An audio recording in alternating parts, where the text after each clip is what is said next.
Close. Chicago ended 2017 with fewer homicides than the year before, but gang violence in the city's most dangerous neighborhoods kept the total number of killings above the 600 mark for only the second time in more than a decade. Time. Chicago, the nation's third-largest city, ended 2017 with 650 murders, about 15% fewer homicides than a year earlier, but still an unusually high number of killings during a period when other big cities have seen a reduction in violence, according to police data released Monday.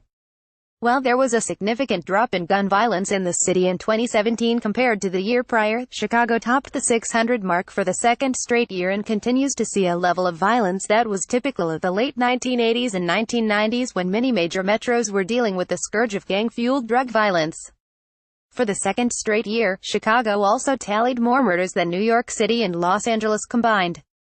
In fact, New York's murder rate fell to the lowest the Big Apple has seen since the 1950s. The number of shooting incidents in Chicago dropped from 3,550 to 2,785 for the same period. Police say the bulk of the violence is gang-related. More in Chicago. Good kid gunned down while delivering newspapers. More. Chicago to get more ATF agents to fight gun violence. More at end of bloody year in Chicago. Too few murders solved. While we made significant progress this year, we are certainly not celebrating, Chicago Police Superintendent Eddie Johnson told reporters. There is still a lot of work ahead of us, but we're headed in the right direction. Chicago police officials say they were able to make progress in stemming violence with the launch of what they've dubbed strategical decision support centers, data-driven nerve centers that the department says have helped it more quickly respond to shootings and help officers predict where the next incident may occur. In the 6 districts where police launched the nerve centers in 2017, murders and shooting incidents decreased by about 25%, Johnson said. Officers also increased arrests for gun-related violations by 27% and seized 8,600 firearms off the city's streets. President Trump has repeatedly ridiculed Chicago officials for doing too little to stem the violence.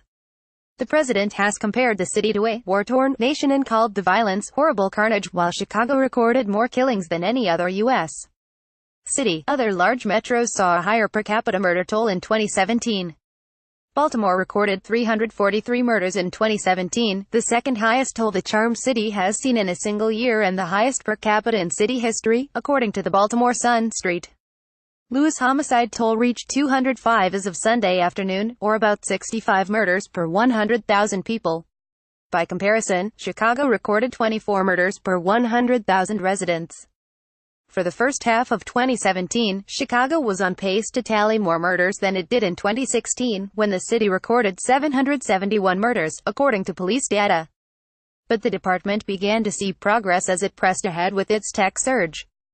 Johnson said that department plans to expand the data-driven nerve centers to more city neighborhoods in 2018.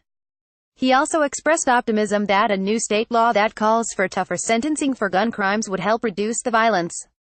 The new law, which went into effect Monday, provides guidelines for judges to sentence repeat gun offenders at the higher end of the existing sentencing range, while expanding diversion programs for first-time nonviolent offenders. Gun violence in Chicago has disproportionately impacted a few low-income and predominantly Black and Latino neighborhoods on the city's south and west sides, according to police data. It's no secret that some of our neighborhoods have felt the effects of illegally obtained firearms, and the offenders who are willing to use them for far too long, Johnson said. Read or share this story. http://sussit.ly2cpmfway